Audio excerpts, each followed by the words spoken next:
There are so many people out here who suffer daily with not really understanding who they are. My work involves helping a person to improve upon their self-schema so that they understand why they do what they do. If you're being resilient in a misaligned way, when does resilience become dangerous? Do you believe or you feel that you're being valued? If you're not being appreciated, that's when the resilience becomes dangerous, because now you're ultimately hurting yourself. They gave me an ultimatum and I chose my family, so they cut the relationship. A 60-year-old man with a family, living in a foreign country, having $1.50, where does he go from here? And so that's where the change came from. So how does somebody identify when they're not aligned with it? They feel drift, they feel there's something more. We're told to be resilient, push through, keep going. But in this conversation with Todd Allyn, a high-performance identity strategist, we explore what most people never admit. Sometimes resilience is the very thing keeping you stuck. Todd shares how losing a 25-year career didn't break him, it revealed him. It forced him to separate who he was from what he did. And that shift completely changed his life. This episode is about alignment, identity, and what happens when you stop living from the outside in. If you're tired of being strong in situations that no longer serve you, this one will land. Todd, Yes, so sir. good to have you here. So good to have you here. And I just want to say, for context, Todd is in South America, Colombia. Yes. So I know we already talked about me being in Toronto. You're in South America, Colombia. What is that like? Wow. Well, right now it's a little rainy, but a lot of sunshine. It's springtime all year round.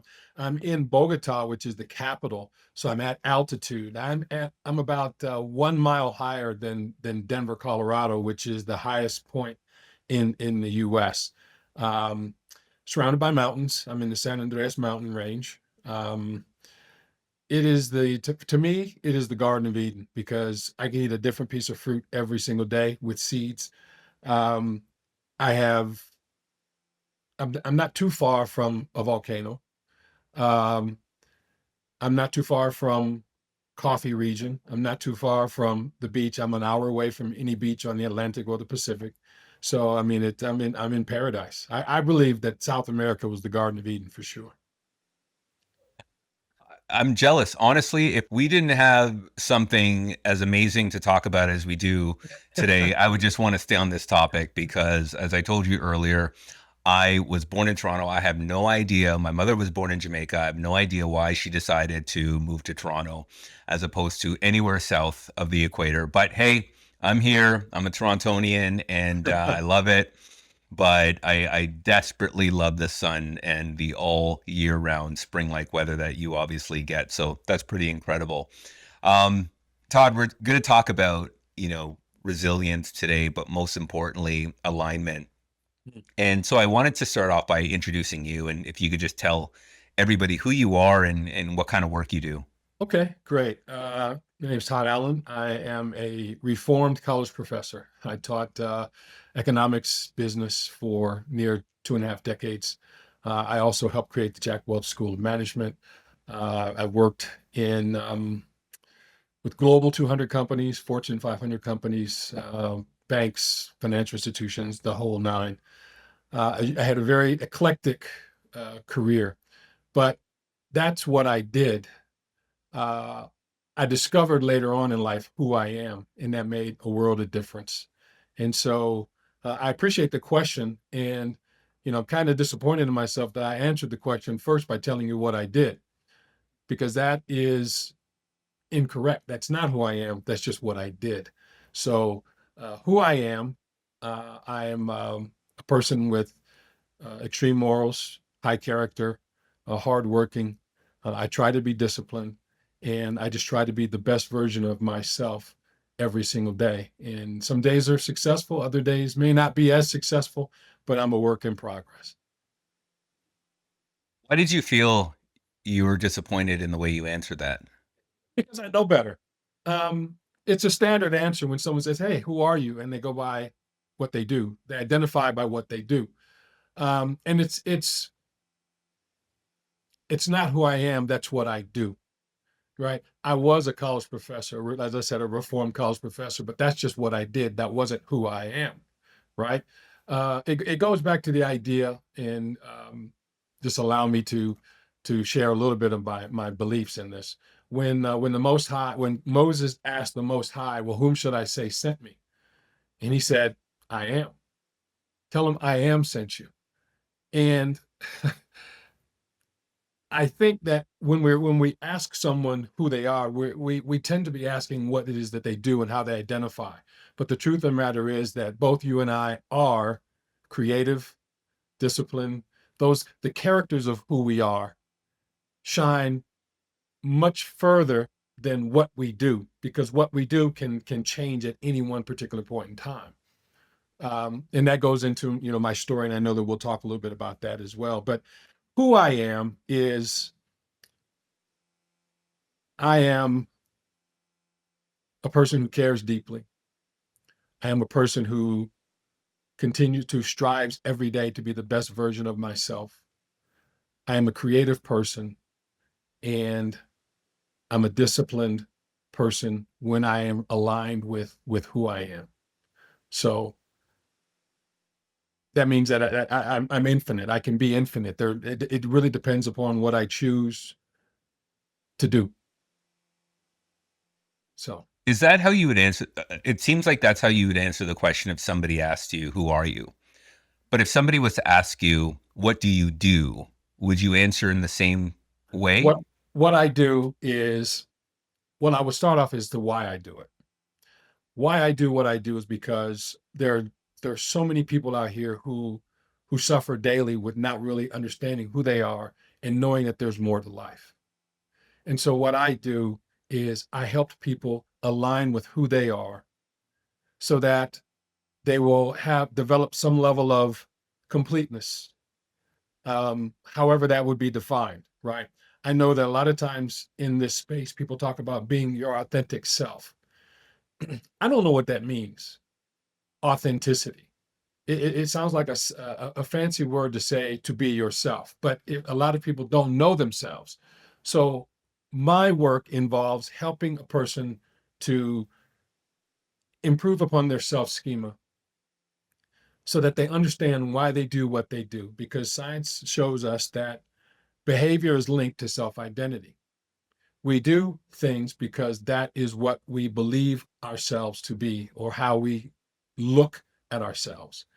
And so a lot of people need to recondition themselves to get back to the basics, if you will, to fall in love with themselves all over again, not be in love with what they do, because as I said, that can be taken away. And then they lose their self-esteem. I help people build their self-esteem, build their self-awareness, build their identity, and that allows them to do the things that make them comfortable and to become the best version of themselves. What's interesting is for myself, being in leadership for over 20 years, one of the things that I hang my hat on is leading yourself first before you lead others. I firmly believe that you can't give to others what you don't already possess. And I feel like there are leaders out there, as you mentioned, are so focused on their identity, but their identity is given to them by a job profile or by responsibilities or by expectations or results that they've achieved in that.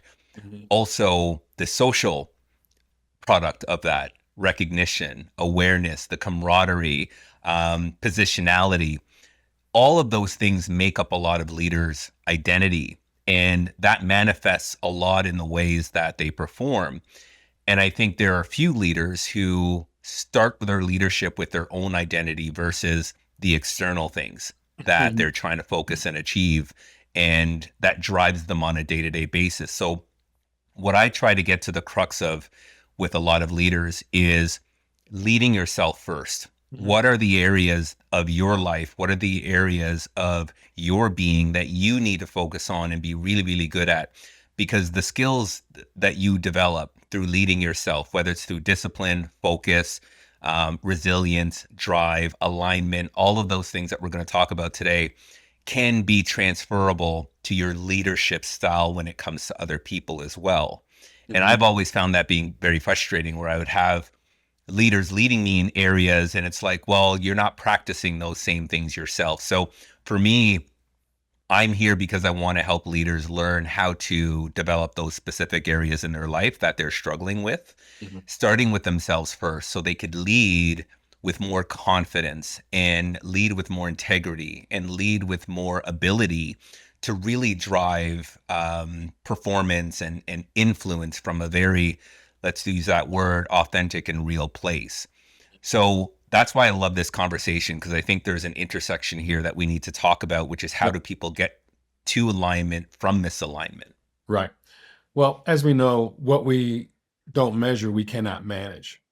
And so leaders in organizations typically focus on return on investment. They look at measure things that they can measure, but they fail to measure themselves. Now, I'm not talking about a personality test. Okay. I'm not talking about, what's your archetype or any of those, what's your PERMA and all those other kinds of things. I'm talking about how a person can measure their identity.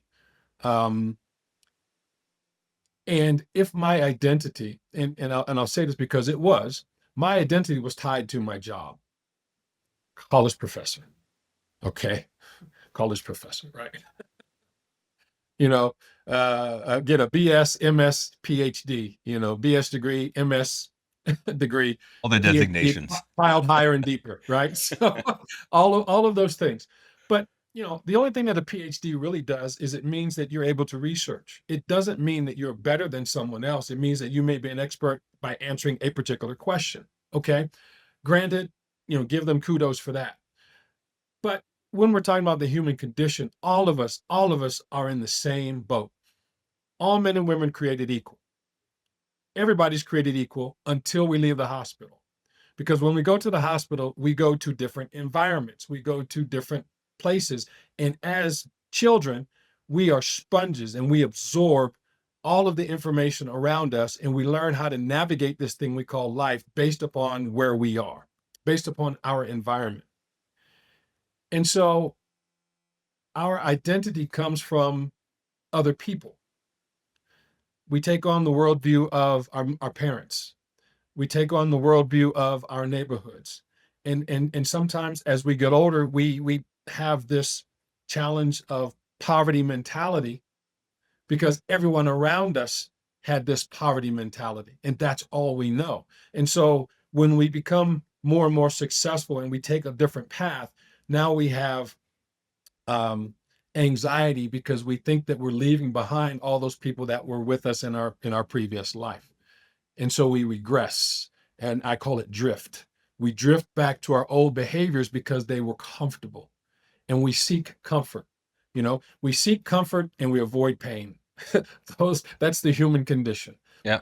Leaders fail, I believe, when they no longer have that, for lack of a term, humanity, that they want to measure based on performance.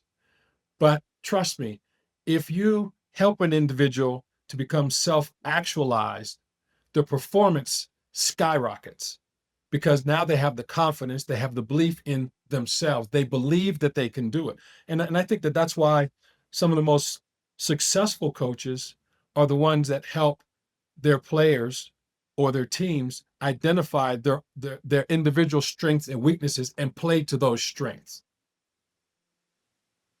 I can't expect someone to run 2 miles with me that can't walk, right? But if I give them the tools that they can become self-actualized and understand what their strengths are, and now we operate in their strengths, I'm able to help grow that individual, help them self-actualize and become a better person and a stronger team player. Like what you said there, that's exactly how my leadership works as well. I look at my team like a baseball team. And, everybody on that team is going to have a different skill set. Yep. I'm going to have a pitcher. I'm going to have a back catcher. I'm going to have a infielder. I'm going to have, outfielders, etc. It's my job to understand where each individual thrives, because sometimes we put people in places where they're not thriving and we blame those results on their level of incompetence or competence, whatever, however you look at it.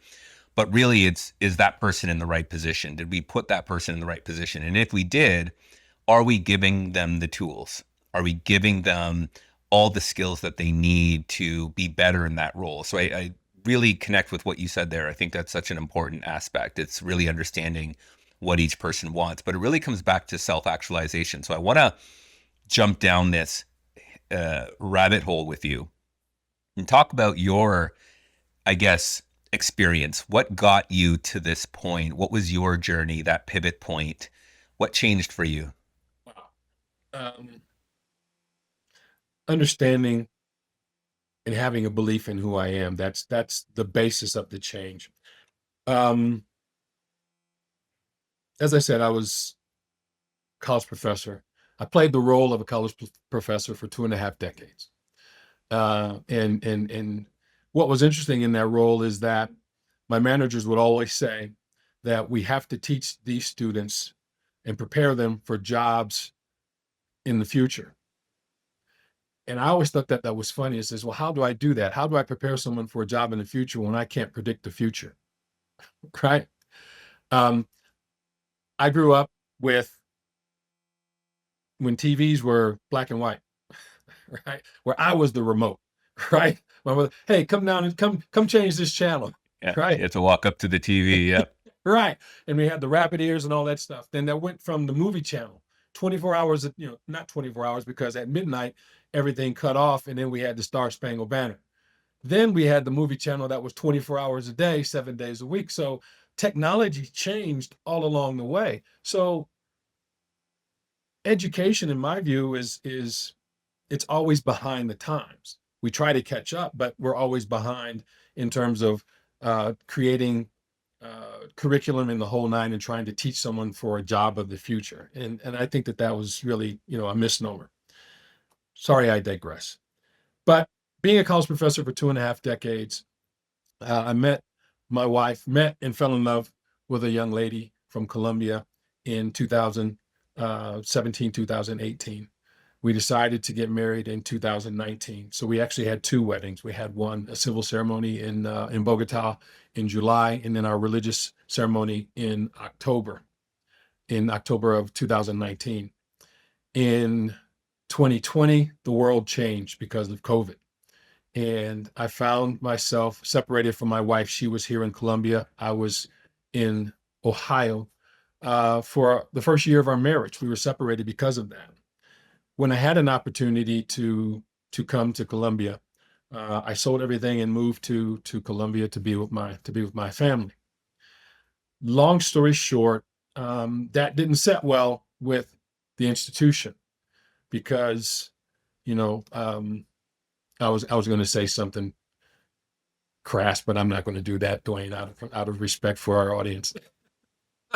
So so they didn't like it because it was against policy for me to operate outside the state of Ohio. Now, my managers that during this whole time of COVID and reinstitution and implementing face to face, my managers knew all the time where I was, and they could always get in touch with me. But what happened was leadership changed, and I did have a manager that was still in the same position, and they went mute. They didn't back me up. My wife was unable to get a visa. And I let them know my wife's unable to get a visa. We're trying to do this, that, that, that, that, that. Didn't care. Why? Because of policy. So long story short, they gave me an ultimatum, and I chose my family. So they cut the relationship. So what changed?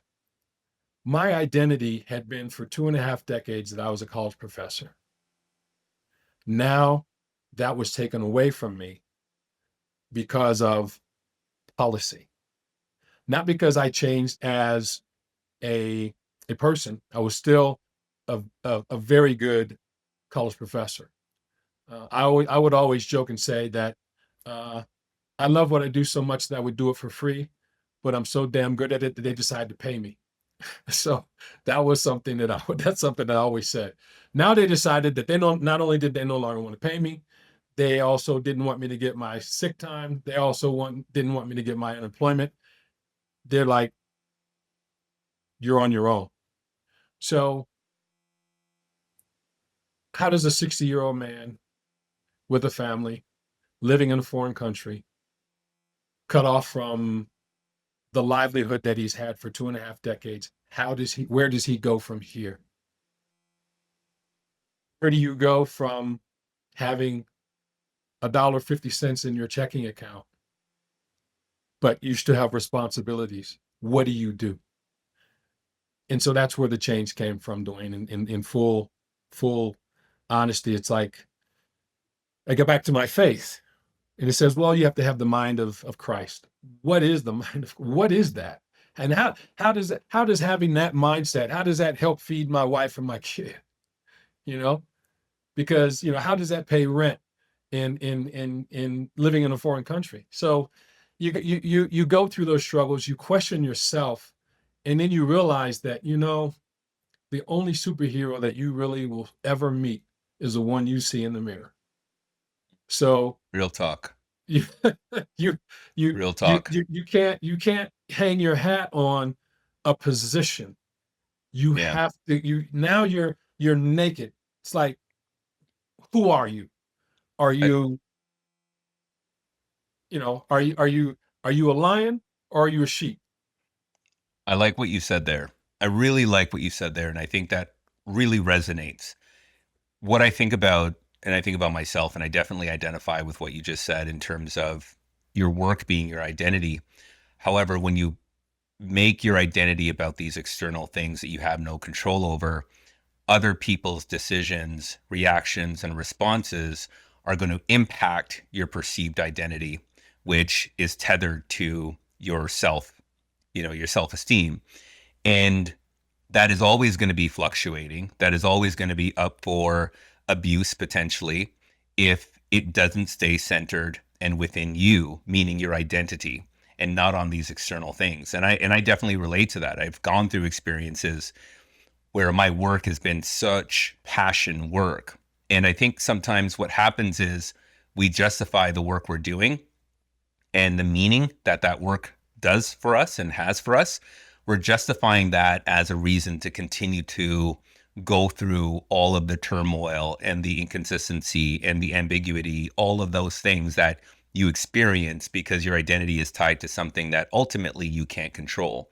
Now, there are people who are in certain positions where their identity is their career, but they're getting the sponsorship, they're getting the accreditations, they're getting the promotions.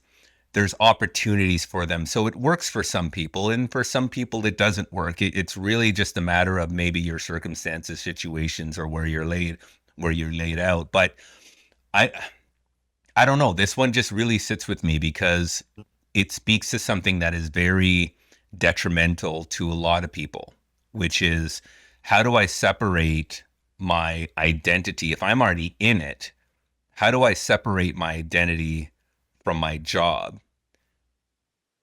That it goes to your values. Did I why did I choose my family over the position? It was a good position, and I've been doing it for, I mean, nominated for different awards every year, because my value is my family. Now, jobs always say we are family. No, we're not. We're coworkers. Because when the proverbial dung hits the fan, my manager was mute. My manager could have said, well, I know where he is. I know what he's doing. I know how to get in touch with him, all these different things. But it didn't matter, because if the institution really supports an individual, then it would be a case by case basis, right? And then it's like, well, we know your situation, but we value you as a person. So blah, blah, blah, blah, blah, because of your service or what have you. But that's not the case, because any organization will drop you like a hot potato if it violates policy. Now, is policy always value driven? No, it's not, because it's a policy. And in corporations and businesses become very bureaucratic. I was an economics instructor, and there's macro and micro. Micro is the individual, macro is the culmination of all micro decisions. All businesses are made up of individuals making collective decision in a bureaucracy, but they lose the humanity of the individual. It all comes down to who the individual believes themselves to be. and their performance is tied to their self schema. If they believe that they can do it, they'll move heaven and hell to get it done. If they don't believe that they can do it, they'll look for excuses and look for reasons why they can't accomplish it, because it goes back to a belief system. Who do you believe yourself to be? Right? So I believe that a good manager is one that helps a person believe in themselves. And that's where you foster loyalty. That's where you foster respect. And more importantly, the individual has self respect. But it all comes down to, as I said, values. When my personal values were no longer aligned with the institution, it's time to go. Either they cut the relationship, or because of my choice of decision, they cut the relationship. But it all comes down to my values. My value is, as a husband, my responsibility is my wife and kids, more so than this institution. Because when I'm sick and towards the end of my life, that institution is not going to be there on my bedside. It comes down to the people that love you, that care about you, that you have experience with. Those are the people that are going to be with you, and those are the people that will miss you longer than 2 weeks after the repass. With the business, it's the next one up. They give you a gold watch, slap you on the behind, and it's okay, who do we have for this position now? And because this person was in this position for such a long period of time, and because of the age, we can cut this in half and hire two younger people to do the same job that this person that was ingrained in the business can do. That's how much they respect you. That's how much they care about you. That's how much of a family we are. No, sir. No, no, no, no. Businesses are institutions that are designed to satisfy needs and wants of their customers. And they do a very good job of it, those that are successful. There's nothing wrong with that. But we as individuals, Dwayne, have to realize that our self-schema is not tied to any, as you said, external institution or group.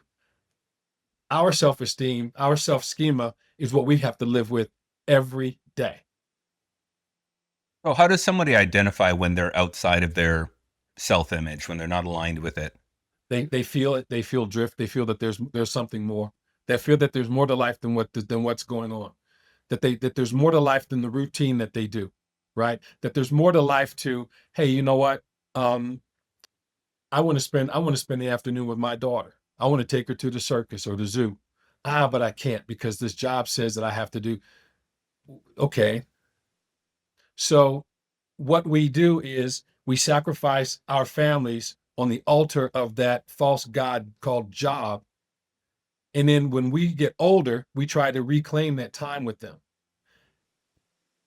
You know, my hip, I'm 63 years old. I'm not moving like I did when I was 33. Right? As much as I would like to, right?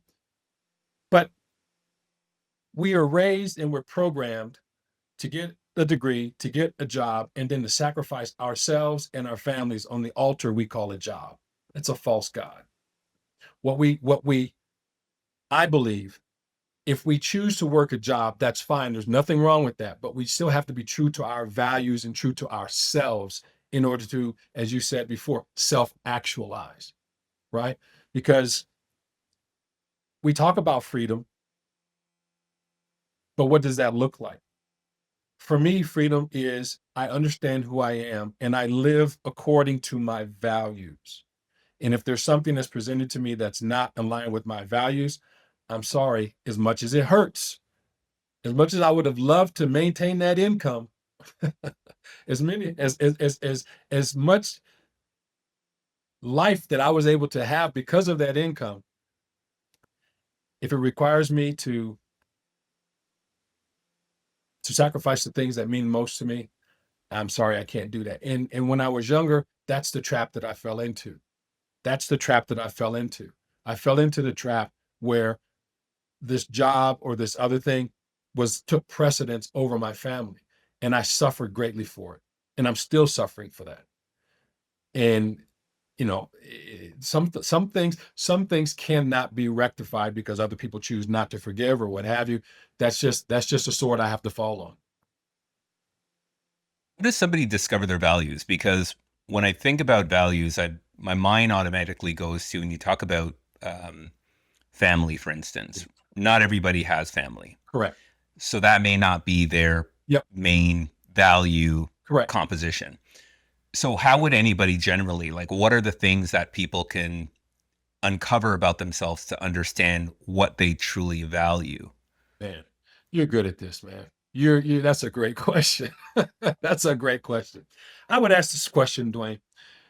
Tell me three things that you did in your life that you were most proud of.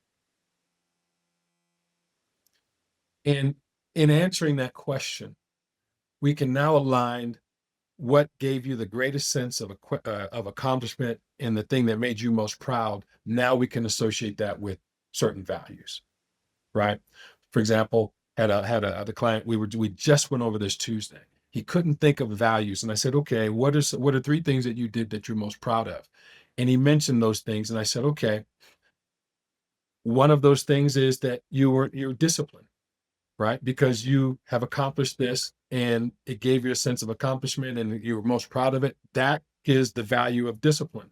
The other one is respecting of other people's time. So I don't use the term time management because I think that's a misnomer. We can never manage time. We only manage activities, right? So I said, he talked about being on time, not rushing to get somewhere. And so I said, well, it's you understand time commitment and capacity. So that is a virtue. That's a value, right? The other one was loyalty to family and friends. That he was most proud of when he can go celebrate with family and friends for certain things. That's loyalty. So loyalty, time, understanding of time, and then discipline. Those were just three values that he had, and so that's a way that a person can kind of uncover their values indirectly is by looking back on their life and saying what did they do that they were most proud of. I love that.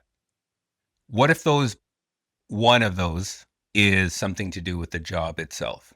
What if it's part of my values? I'm proud that I was able to achieve the results that I achieved, that I was able to get the position that I aspired for, etc. What if the only value that person can think of is that just goes right back to their job? Mhm. Then again, we would do further query to say, is it really the job or it's not the job, it's the actual accomplishment within that job, within that thing, right? So we peel back the onion to find out, well, what's the core of that? If this was any other job and the same thing happened, how would you feel? Right? Because, I understand what you're saying that people, you like football and you like San Francisco. Okay. I like McCafferty. McCafferty's amazing. All right. I love that guy. Right. So McCafferty is very good at what he does for the team that he plays for. However, peeling it all back, he's a football player. Whether he's with San Francisco or whomever he's with, his ability to play football is paramount. But to peel it back even further, why is he so good playing the position or doing the job that he does as a football player? Because he's in shape, because he's disciplined, because of his mental toughness, because of his ability to bounce back from injury. All those things are innate in him aside from the job of playing football. Does that Okay. clear things up a little So, bit? so So you're talking about the skills that you use to achieve the things that you've achieved in your job are skills that could be redirected in something that can be more yours. right. Because the reason why any job hires you is because they want to use your resources. They want to use you as a resource in order to obtain whatever it is that they want to obtain. They see the ability in you to do a job for their benefit. It all comes That's a down to very them. that's a very interesting. You know what? That's a very interesting perspective. That is an interesting perspective. I've never looked at it that way. It's if I have certain abilities that I've developed, I can use those abilities any way I want. It's up to an organization to find me and take my abilities and use it to drive their outcomes. Exactly. Wow. I never thought of it that way. It's so simple, but I've never thought of it. Yeah. thought of because it that way. and all of us have that. I mean, sometimes people, it's again the sports analogy, and I'm only using this, Dwayne, because I know that you like football. The draft. What do? They evaluate talent, and it's according to what their needs of the organization are, right?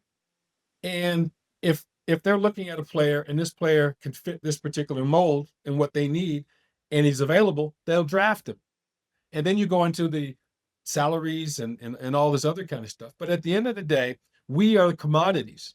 But we kind of miss that. We think that the job is doing us a favor. But at the end of the day, we're doing a favor to the job as well, because they're using our talents in order for them to be successful, right? And there's a hierarchy. Everybody's not paid the same, right? Because people have different talents, and it all goes down to the talents that you have. How does it impact the bottom line? And if you have a greater impact on the bottom line, you will receive more remuneration for it, because it goes back to, the I don't want to use the word exploitation, because that's a negative term, but I would say, how can they extract as much ability from the employee in order to reach the goal that they have? And they have metrics, they are return on investment, net profit, all these different metrics. And that's how they evaluate their talent. That's how I evaluate managers. You're a manager. Okay.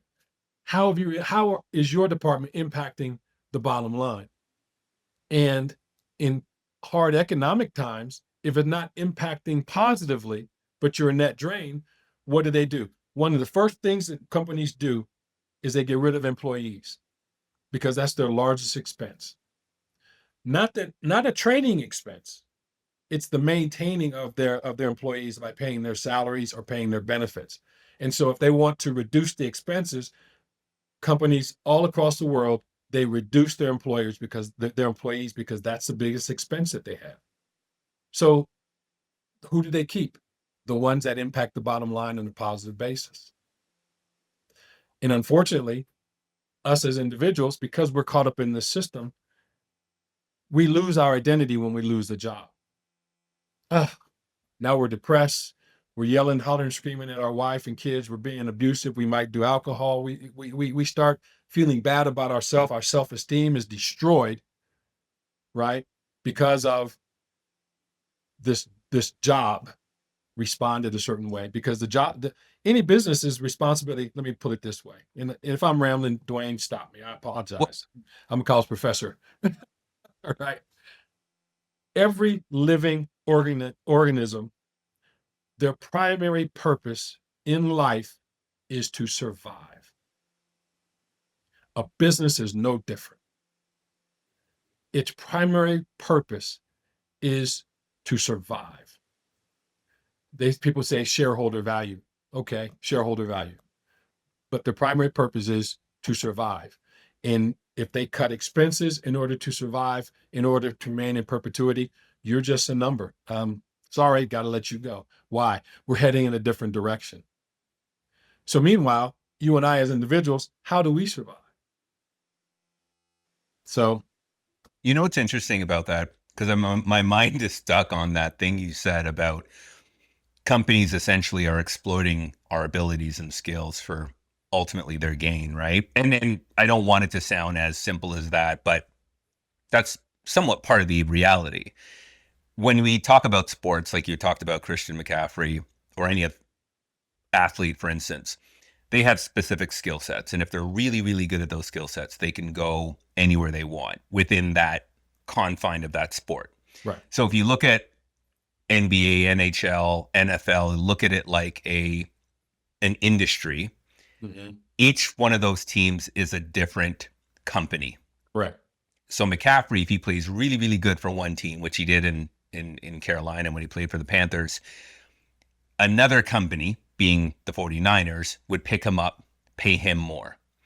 And if McCaffrey ever feels that he's not getting appreciated in San Francisco, but all the other companies know of his skill sets, McCaffrey could shop himself and move to another organization.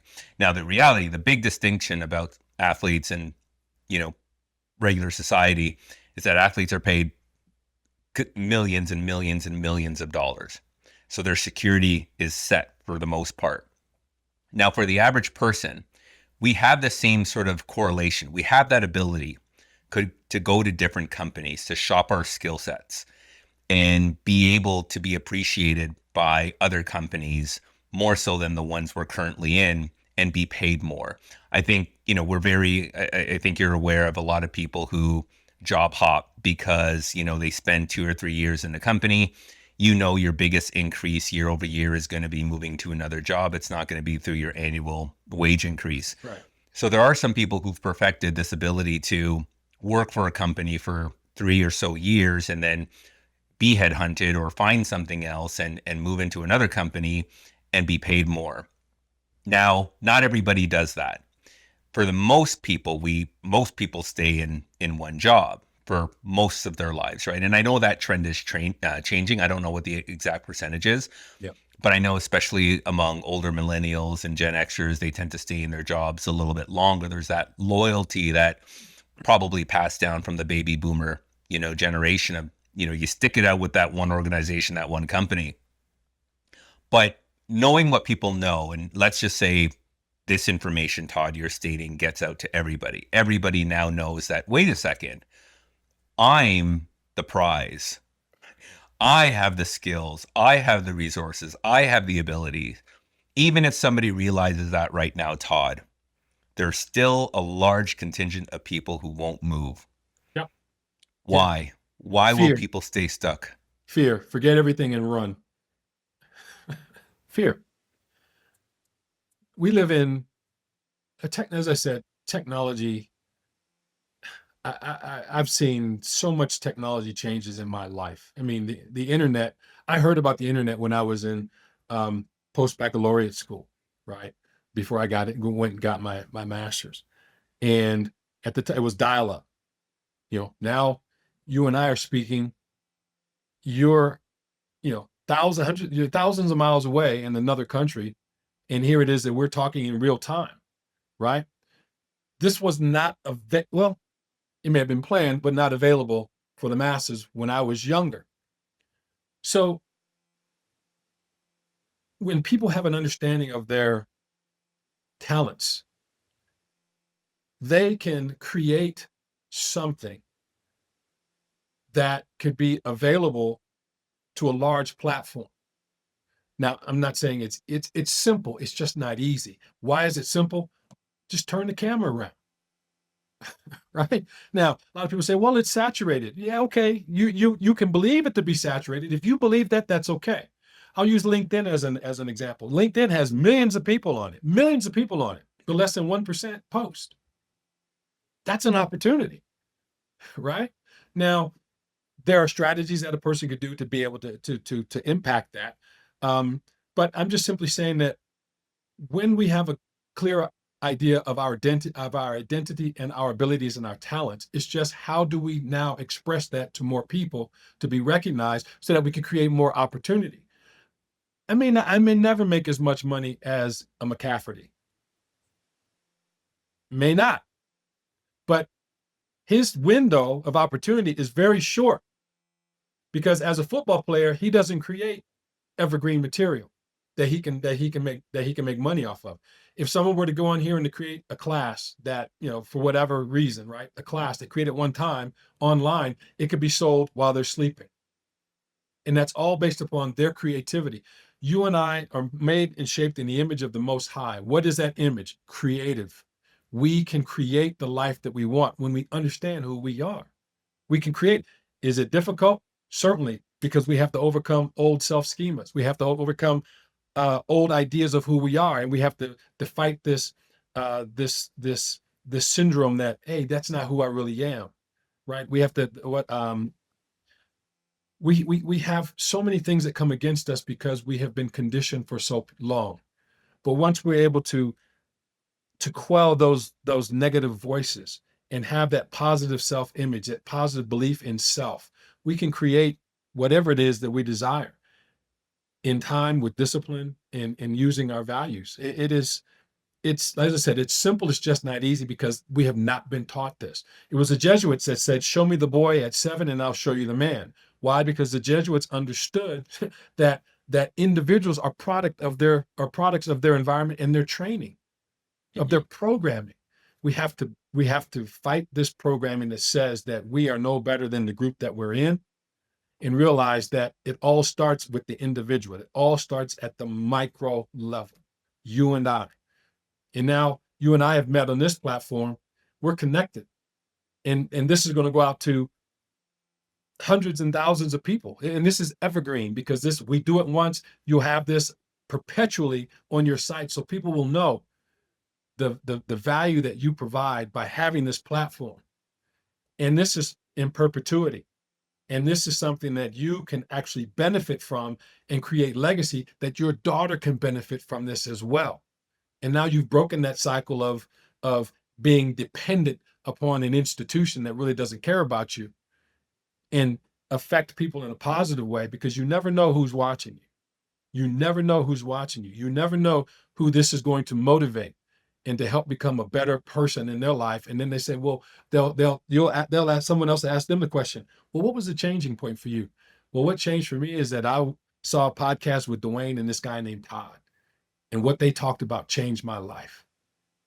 And now, since it changed their life, it's going to change the lives of their family. It's going to change the lives of people that come within that line later on. And it's because of what Dwayne created. That is, it doesn't get any better than that, man.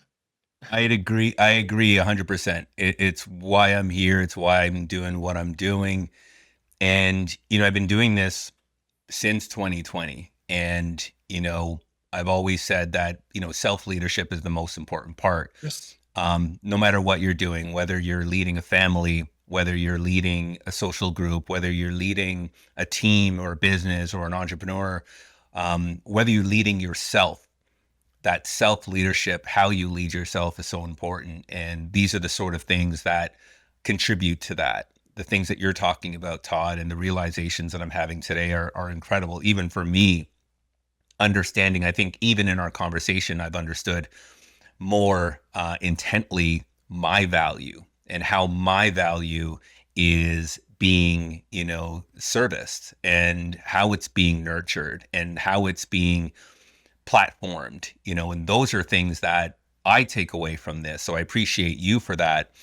What's the framework for people if they're looking for that alignment, and not just looking for it, but maintaining it? What frameworks are you teaching that you can share? Great question, man. You're good at this. We have been programmed to operate from protocol of do something in order to have something, in order to become something. The framework that I operate from is different. It's become something first, who you believe yourself to be. Then you do the things that who you believe you are does, in order to have the things that that entity has. So instead of do, have, be, the framework is be, do, have. It hit me because when I lost the position I'm not going to say when I lost the position. I'll just simply say when the institution decided that I no longer was of value to them because I was thinking on my own terms,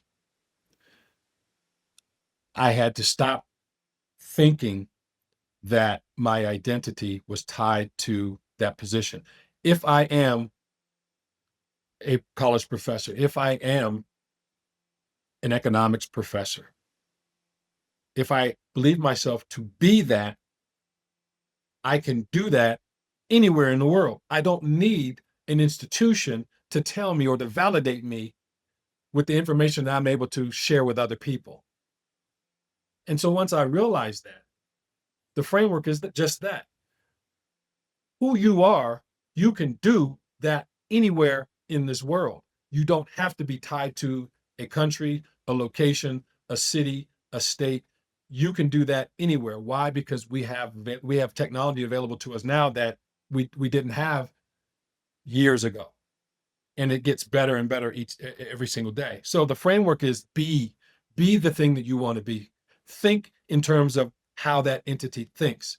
Do the things that entity does in order to have the things that that entity has. Be, do, have.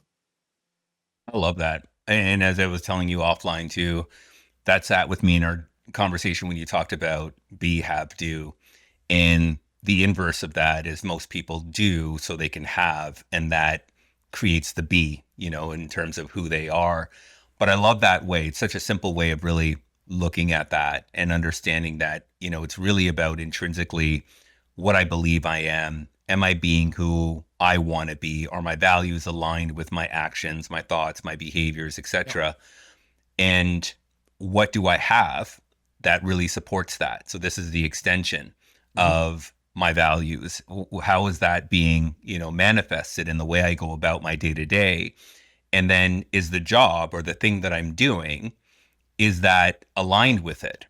And when we know, and I think this is probably the case when you are misaligned, I can imagine you're probably going through a lot of maybe stress that you probably don't even recognize in some cases where it's coming from. Yeah. It's horrible. And this concept is in everything. It's in our, we see it in our income, our education, our health, our lifestyle, our creation of legacy. It's in our relationships. When our relationships are misaligned, there's stress, right? And how are these things, how are relationships misaligned? Because each individual is feeling some kind of way, right? That there's a loss of that identity, whether they've been together for a long time and this person says, well, I feel like I've lost myself. What does that mean? Right? So we've got to go back and to look at that. But I want to commend you, Dwayne, because without you really knowing it, you have done the be do have. Because when you decided in 2020 to do this podcast, and for the reasons you've expressed to me offline, you were a podcaster before you became a podcaster. You were a podcaster. You were that thing, that entity before you videotaped your first interview. Because when you decided in your mind that this is the thing that you're going to do, the thing that you're going to be, then the universe opened to you the secrets and the ways in which you can make this become to fruition. It first started in your mind, then it came out of your words, with your words, then it came about with your actions. And this is what you do. So, I mean, this is the framework that essentially I believe that is innate in every last one of us. The be do have. We first believe that we are or we can do something or that we become something, and then everything else falls in line. I want to jump back to something you spoke about in terms of relationship, because this one I think, really stuck out. And it's true. I think a lot of people's identity is based on the relationships that they're in. How does this kind of correlate, what we've talked about today? How does this correlate more into the relationship side of things? Yeah, yeah. Um, a lot of times when we're talking about relationships, we identify with how the other person treats us or how they respond to us. And so when they don't respond to us in a manner in which we desire, it causes angst, problems, challenges, because we believe that the person should identify or should behave a certain way to us because that's who we align ourselves to be. Not understanding that sometimes a person may have a bad day. Sometimes a person may be going through their own uh, misalignment in their own self identity. And so when people say things that come out, maybe not the way they intended it to come out, but it becomes hurtful, we are very slow to forgive because we believe that we've been wrong. Our self esteem has been wrong. So we want to defend that self-esteem in some way, shape, or form. So we become angry, we yell, we say things that we don't mean, but once you say it, you can't unsay it. Once you see it, you can't unsee it. And it is a lapse of identity that causes a lot of these challenges. If two people are aligned with who they are, there is togetherness without dependency. Because when, like with a job, if we depend upon the job, now all of a sudden our identity is with that job. And if we lose it, we lose our identity. Even in relationships, our identity is with that relationship. So if we lose that relationship, we lose our identity, and now we're floating, we're drifting. What we have to do, I believe, is completely understand that who we are. Who we are is not dependent upon what somebody else thinks about us. It's totally 100%, 1000% dependent upon what we think of ourselves. I'm gonna I don't know if this is going to be a little bit of a challenge to that, but when I hear that, and the first thing I was thinking in my mind is, can our value be based on extrinsic things? Like I think about my daughter, for instance. Mhm. Would this be a case where it would be more important what she thinks about me? Um, because initially that's my first thought that comes to my mind where I'm like, Todd, I don't know. I think my daughter, that's totally extrinsic. Okay. Well, you know how your daughter thinks about you. She loves you. You're a dad. Sometimes kids don't know how to, sometimes people don't know how to express or verbalize what they feel. They can't put it in language. But a person can always put it in their actions. When people want to tell you how they feel, okay, I hear what you're saying, but how a person acts, what they do, tells you 100% of the time their heart. 100% of the time, it tells you their heart. A person can say, well, they're angry with you, but then the next moment, hey, are you hungry? You want something to eat? Well, weren't we just arguing a minute ago? Yeah, but the act of love, the act of caring, that speaks volumes. But we overlook that sometimes because we're pissed off and we're angry and we're feeling some kind of way. Right? You know, what sometimes it said, I can't hear what you're saying because your actions are too loud. Your actions are too loud. What do my actions show you? What do my actions tell you? And then sometimes people are blind to it and they can't see it, but then there has to be a time where they're relaxed and then they can reflect. Okay, this is what I see. So I guess the question I'm asking is there any perspective in life where your identity being attached to something or someone outside of you is okay? That's a great question because I know many people have their identity attached to their religion, whatever that religion would be. And I would say I recognize that, but I think it all comes down to an individual, the individual uh, themselves. It has to be, because if it's tied to something external, that could always change. For example, what if you get new information? What happens when you get new information? Sometimes you get new information and people just outright just deny it. No, no, that's not true, right? But and then later on you find out, well, it really was true, right? So how do you tie your identity to something that has been told to you that really, when you want to get down to it, is not scientifically validated? It all comes based upon faith. And then when you get more information about that, what do you do? So it really comes. I believe it has to be tied directly to your own persona. It cannot be external, because externally we get new information. It could change. Um, it is. I'll give you an example. You see pictures of Christ with long hair, but we also know that Samson had long hair because he took a vow, and his vow was that he wouldn't cut his hair. We also know that Yeshua, Jesus, didn't take that vow. So why would he have long hair?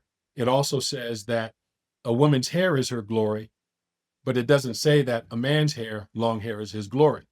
So the question becomes, did he have long hair or didn't he? Well, some people have this image in their house of Christ with long hair. What if you find out that he didn't have long hair? What if you find out that he had short hair like me? He had brown skin like me, right? What if you find out totally different later on, that your image that you had externally is totally false? What do you do? That destroys that individual self-esteem. So if we have our self-esteem, that we can believe, we can have faith in whatever it is we want, but ultimately it has to be upon us as being created. No, I'm not God. No, I am like God because I'm in his image, and that gives me the ability to create. But am I equal? Absolutely not. Absolutely not. I can't, I don't know the number of hair on my head, right?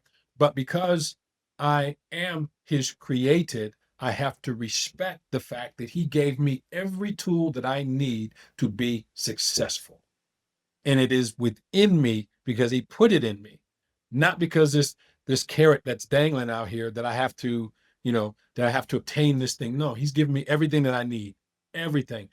And once a person believes that I have everything that I need to be successful, everything I need to create the life that I want, now it is intrinsically up to me. If it's to be, it's up to me, regardless of external situation. I hope that makes Thanks for sense. that. Yeah, it does. Thanks for that explanation. Is there anything, Todd, today that we haven't touched on that you'd like to talk about?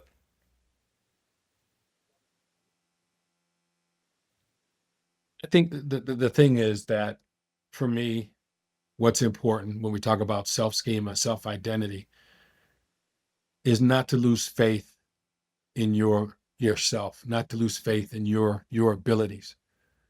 We talked earlier that we're going to talk about resilience. Resilience is just the ability to keep getting up and to keep moving forward. And despite of what you might see at the moment, just keep pushing forward and keep moving forward. Because when you stop, that's when there's no hope. Is when you stop. So when does resilience become dangerous, though? Because we also talked about alignment versus misalignment.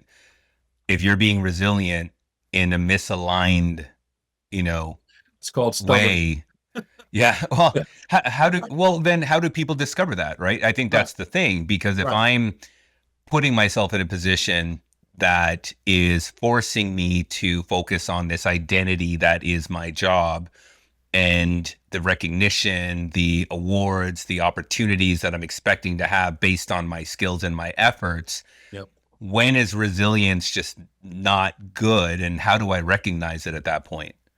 A great question. I'm assuming, let me just get clarity. You're saying that this person is resilient in their job and they're receiving all the accolades and they're receiving all the income and the money that they No, want.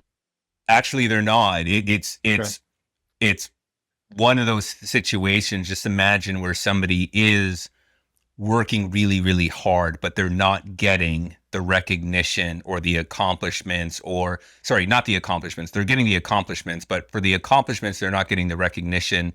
They're not getting the increases in wage. They're not getting Mm, the positional opportunities, etc. They're being told, in a lot of ways that, hey, you just need to wait, or hey, there's just somebody else who is better, all of this sort of stuff. But then that person comes back getting this feedback, and then yeah.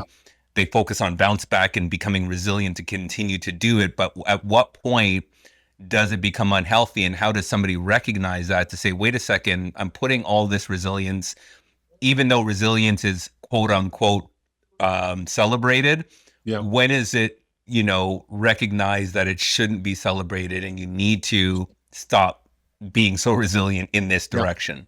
I think the best way to answer that, um, off the top of my head, is to say, do you believe or you feel that you're being valued? And if you don't believe that you're being valued, then believe it. Then believe it that you're not being valued. And so you want to go where you want to go and be in a place where you're most valued, where you're appreciated.